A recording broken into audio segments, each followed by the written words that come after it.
Good morning, good morning, good morning, good morning guys. Welcome to Tambayan ng Pinoy Abroad channel. Ang ating topic ngayon is from the Rafi Tolfo video. So, re-reaction na natin. Ito para sa akin ay importante ito dahil ay talaga namang nangyayari ito buong mundo. Hindi lang yan sa Philippines. Buong mundo nangyayari. Dahil sa popularity ng dating site. Ang dami guys. Ang dami na, di ba? Dati-rati, mga papers lang yon, yung mga magazine. Ngayon, wala na. Kahit sa Facebook mismo, meron ng dating site doon. So, ang dami ng apps na access sa mga single people or even not single. You know nga, pwede silang mag-chatting. Tapos in-app, ayan, nagkagustuhan, then nag-marriage. So, itong nangyari ngayon sa isang Filipina, bata pa rin to. She's still younger, and of course, single. So, nag-chatting sa isang app. Fast forward, nagkagustuhan, kahit in the small length of time nga nag-date sila, nagpapakasal. So, ayan, anong nangyari ngayon? Wala. Sinatos siya sa kanyang nagiging asawa. So, pakinggan natin.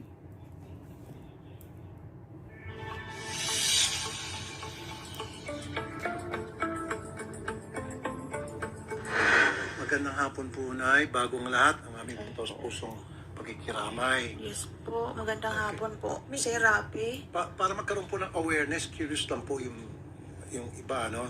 Mga tao na tinatanong, paano nagkakilala yung anak nyo at saka itong Slovenian? Sa ano po, sa social media po. Okay. Tapos, nung magkakilala sila, pumunta rito yung Slovenian. Opo. Tapos, nagligawan hanggang sa naging sila. Opo, ganoon po. Tapos, nagpakasal dito. Opo. Okay. Nung matapos magpakasal, ayan, may video tayo. Yung masasaya pa po. Happy moment. Ayan. Ano trabaho po ng Slovenian? Ang sabi ng anak ko is online teacher. Okay. Ayan. Umpisa pa lang yan, pero meron na akong makukomment dyan. Nagkakilala sila sa online, sa social media. O, diba? Hindi man lang siya lang nangyari dyan. Maraming sa buong mundo, maraming kababaihan or even kalalakihan nga ginamit ang mga social media at marami talagang nag-success yung marriage nila. Meron din namang nangyayari tulad nito ngayon. So, be careful talaga guys. Be careful. Kasi hindi nyo talaga malalaman kung sino yung kinausap nyo. Tuloy. So, hindi niya muna pinag-aralan ugali nito. Yun nga po eh. Yun yung Nagkahulugan na advice ng- namin na pag-aralan muna yung kasi kakakilala nga lang po sa online. Nung magkakilala sila, gaano katagal bago pumunta sa Pilipinas? Yung Ang sila- pagkaalam ko po is February po sila nakakilala. Pumunta po sa Pilipinas. Yung Slovenian is July 11, February, 2024. May June. After 5 months. Opo. And then, pagdating po din sa Pilipinas, Nung July 15 po, birthday po ng anak ko, nag-sit po sila ng dinner sa isang restaurant. Doon po nag-propose yung Slovenian. okay, at nag-propose and then nag-set agad ng date ng pakasal. Opo. Ilang araw po after na mag-propose nagpakasal? After po ng propose, July 29 po yung kasal nila. So, mabilis. Mabilis Kasal agad. po. Yes. Saan po kinasal? Tingnan mo. First time meeting nila ha. Small length amount of chatting in the social media. Pumunta yung guys sa yung man sa Philippines. Minute niya si woman. Ngayon, first time pa rin nilang pagkikita, pagdi-date sa personal. Nag-propose agad. Tapos pakasal agad. So yan ang hint guys. Yan ang mistake dito. Bakit napakabilis ang ginawa nyo? Na hindi mo pa talaga nakilala yung tao. Kahit nakaibigan mo pa yan sa social media, hindi pa rin yan sapat. Kasi nga, unang-una, ilang buwan lang kayong nagkakilala sa social media. Then pumunta dyan sa Pinas, nag-meet kayo, first time meeting. Ayan, agad-agad. Nag-propose sa'yo, wedding agad-agad.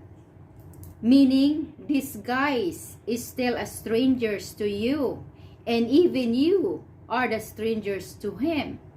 But, ang nakaganda dyan sa lalaki, lalaki siya eh. So, ikaw mismo ang pupunta sa lugar niya, sa country niya, which is Slovenia, Europe area. So, ang babae sa Philippines, siya mismong pupunta sa country ng lalaki. So, ngayon, logi ang babae. Kasi nga, bakit hindi siya logi? Siya yung pupunta doon sa ibang country, sa country ng lalaki.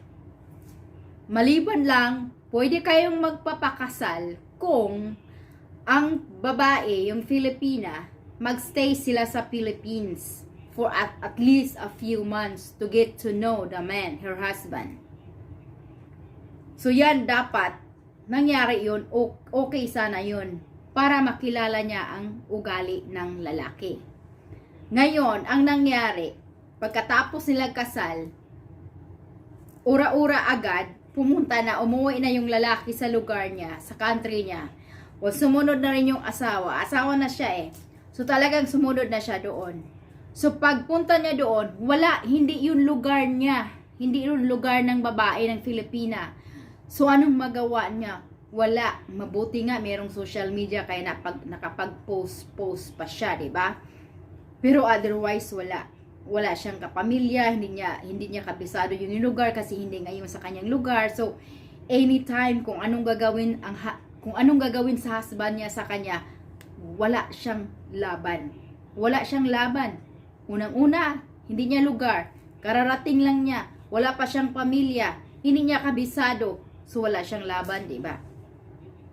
So, yan ang problema ngayon sa mga dating Filipino woman who wants to marry an American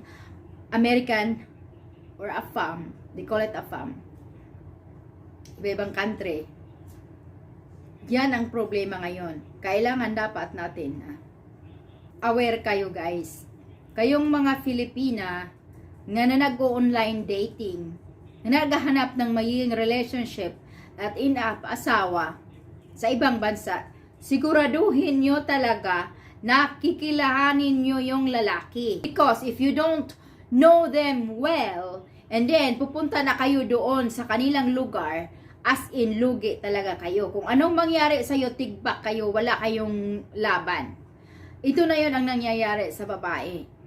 Mabuti na yon, hindi na, itong nangyari ngayon, this is the biggest lesson nga ma-change na ang law ng Philippines. Na hindi basta-bastang i-release ang Filipina wife just because they are already married to the Philippines, in the Philippines, and then just quickly release them to go to their country. It's not supposed to be like that.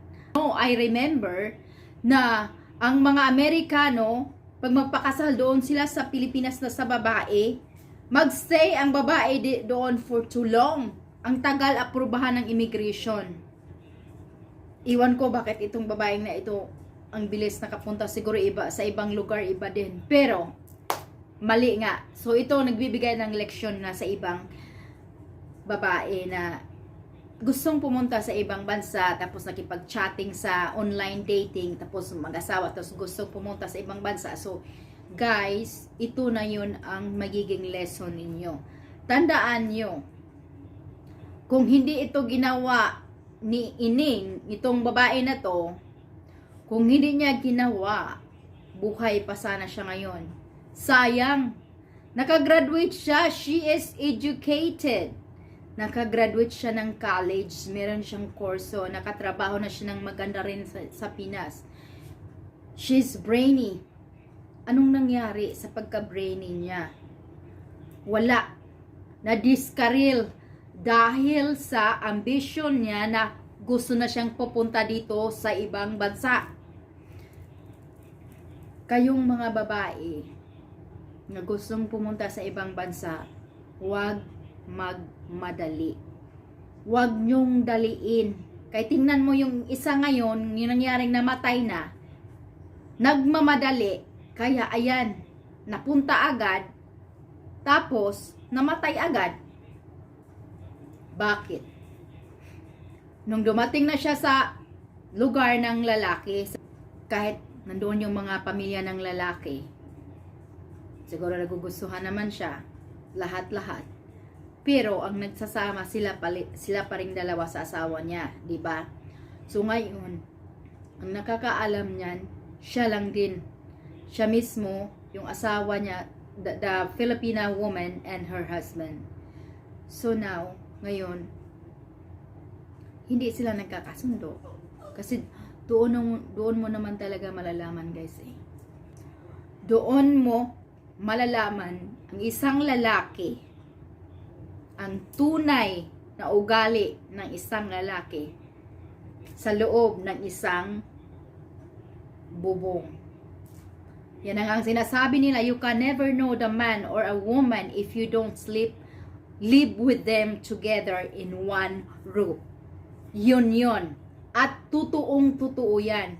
Kahit anong pinapakita ng guys, ng jowa nyo, nga kabaitan, for as long as nga nag-dating pa kayo, hindi pa kayo nagsasama sa isang bubong, hindi mo talaga malalaman ang ugali niyang, yung totoong ugali niya, or what kind of color he is. Darkness, dark side, background. So, hindi niya alam kung anong background ng nagiging asawa niya. So, ngayon, ang saya-saya nila, diba? So, ngayon, saya-saya. Ayan, nagdi-date sila. Kahit saan nagpunta sila, ang saya-saya. Pagbalik sa bahay, andoon na, as in, husband and wife. So, living daily, husband and wife. So, doon na niya makikilala kung anong klase yung nagiging asawa niya. Mainitin ba ang ulo? Madali bang magalit? Kung hindi susundin yung gusto niya, ay magalit ba agad? Yun yung hot temper. Yung mga spoiled brat, hot temper, kung anong gusto nila sa asawa niya, tapos hindi sundin sa asawa niya, they get mad right away, as in, like that, and then throw the plates, slap you, push you, whatever. They can do whatever because wala kang pamilya doon, ikaw lang nag-iisa, wala kang pamilya, kaya wala kang laban talaga. Tapos ngayon, doon mo na nalalaman ang ugali ng asawa mo. Anong magagawa mo ngayon? Gusto ka nang umuwi.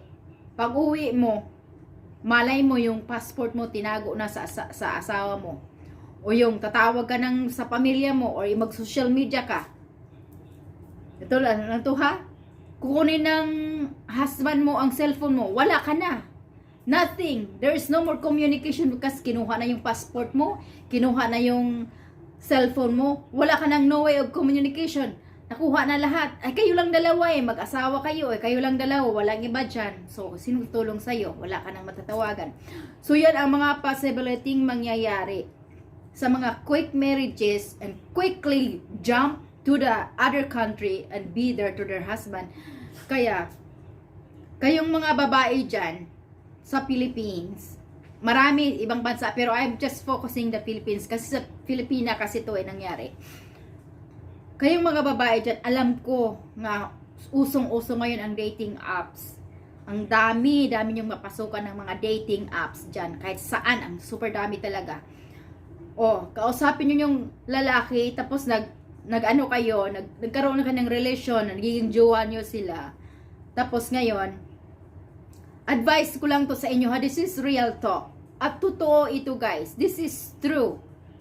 It's just imagine, this is just daily life. This is life and it's happening. So ito advice ko lang to because it's happening already. Awareness, advice, awareness. Tandaan nyo to. Kung sakasakaling nangyari ito sa inyo, meron kayong mga kausap dyan na as in meron naman talaga. Sisiguraduhin nyo talagang kikilalanin nyo yung mama, yung magiging jowa nyo or yung magiging asawa nyo. Papuntahin nyo dyan sa Philippines, kikilalanin nyo dyan, tapos ngayon, wag kayong pupunta agad-agad sa lugar nila. Maliban lang kung yung lalaki na yun ay may friend na Filipina, nga kakilala mo rin, as in, kilala na ng Filipinang friend mo ang yung lalaki na yun. So, escape, hindi yan included. Ito lang, exclusive lang to sa mga babaeng nagkaroon ng relasyon sa mga AFAM, tapos wala talaga silang kakilala. There is no other way of knowing this, guys. So, ang gagawin nyo, guys, yung magiging asawa nyo, ipa-background check nyo.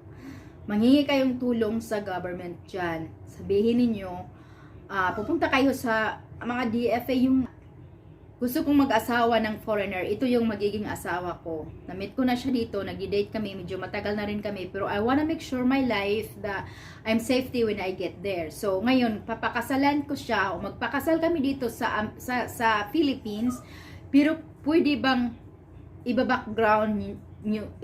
iba-background check nyo siya before I get married to him? So, siguro, papayagan naman kayo sa government dyan. Siguro, magbabayad lang kayo. Okay lang, magbayad kayo. Basta sigurado ang life nyo. So, pangalawa, iba-background nyo rin ang ano niya, yung criminal background. Kasi guys, mostly kasi may mga background na yan sila, yung mga may criminal background. Pero yung ano lang, yung lower lang. So, kaya makatravel pa rin sila. Pero may mga background yan sila eh. Tulad ng mga violence, ng domestic violence, may record na yan sila eh. Pero yun na nga, maliit lang, kaya makatravel pa rin. Unlike yung big na talaga, hindi na yan sila makatravel. So ngayon, ayan, unang-una, background nyo talaga yung lalaki before kayo magme-marriage. Criminal background and also medical background. Medical background consists of yung health niya. Baka mamaya meron siyang disease nga, something like this, nag-take siya ng mga medication, o meron siyang halimbawa yung OCD, ganun, mahirap makisama sa mga OCD people. Alam mo yun, yung mga something like mental thing, mahirap makisama. Yung mga narcissistic, mahirap makisama. Kaya siguraduhin nyo yung mga medical background. Mahirap makisama talaga sa mga narcissistic husband nyo, guys. So, mostly makukuha nyo yan pag hindi nyo iba-background. Mahirap makisama ng mga ganyan. Sabihin ko sa inyo, mahirap talaga. Kaya siguraduhin nyo. Hindi naman kayo makakita ng perfect, guys. There is no such thing as a perfect man. There is just no such thing as a good man. But at least, these men are nice, kind enough to take care of you and not harming you. Yan ang pinaka-importante. So, talagang iba-background niya siya. At narinig ko pa kay Tulpo dito. Mahaba na kasi to, hindi ko napakinggan yan. Kasi mahabang-haba pa. Pero, ayan, puntahan niyo si Tulpo na doon yun. Sa video niya. I think imamandate nila yung background check ng mga AFAM na gustong mag-marriage ng Pinay. I think imamandate niya yun. So, if so, I am really happy for that. Because that's the starting of the safetyness for women who is going to get married through the AFAM and be there to their country. So, at least there is a safety precaution on that. So, sana maaprobahan yan. Kasi yan ang sabi ni Tulfo, na i-mandate nila yun. That's great.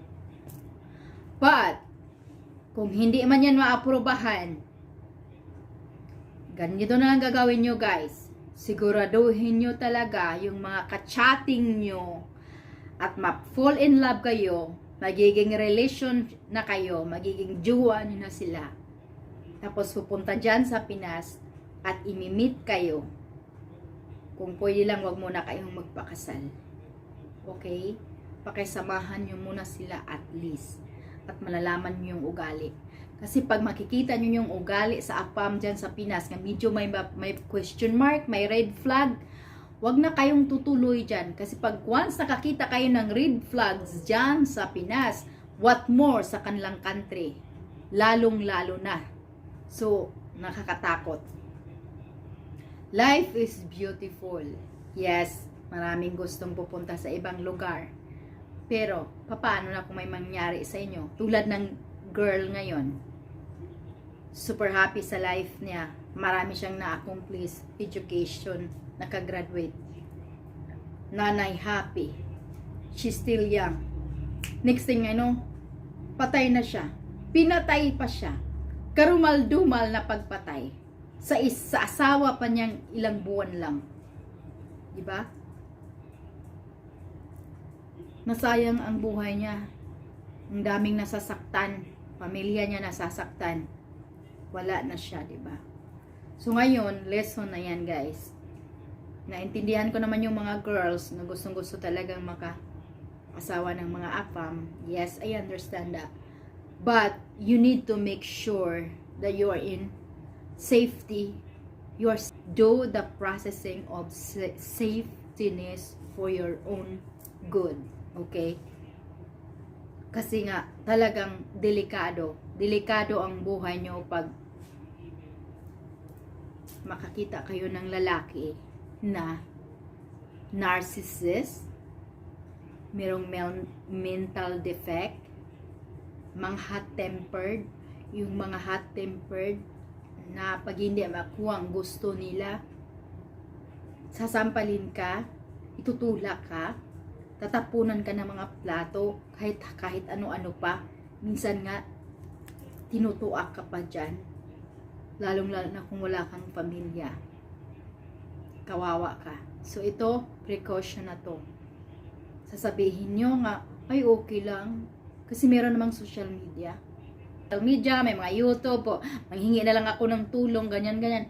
Okay nga. Okay nga. Paano ngayon kung pagdating nyo sa lugar ng lalaki, wala na, babawalan ka na ng cellphone, babawalan ka na dito, bawalan ka na dyan, bawalan ka mag-drive, bawalan ka lahat. Anong magawa mo? Lalayas ka. O sige, pwede yun, lalayas ka. Papaano yan ngayon kung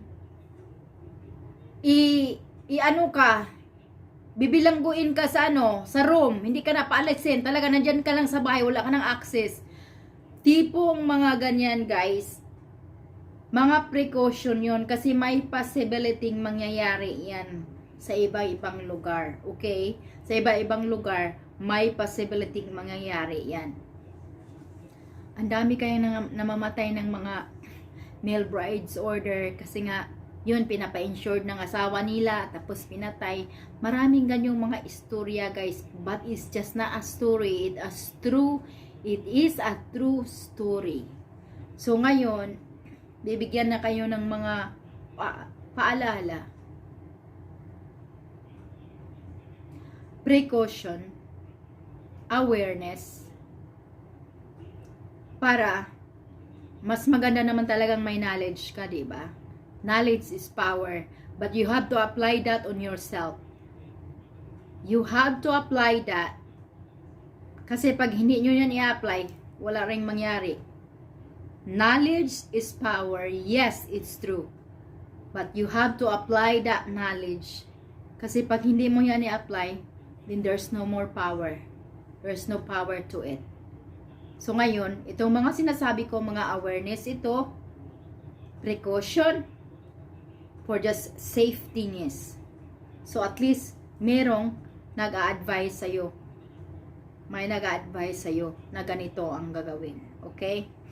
So, yes, kawawang-kawawa itong babae na to. Parehas pa naman ang aming probinsya. Parehas. Mabait itong batang ito. Maganda pa. Bata pa. Educated.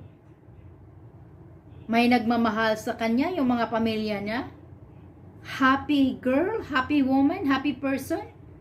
Bigla lang ipinatay sa taong kakakilala lang niya in a few months. At nagiging husband niya.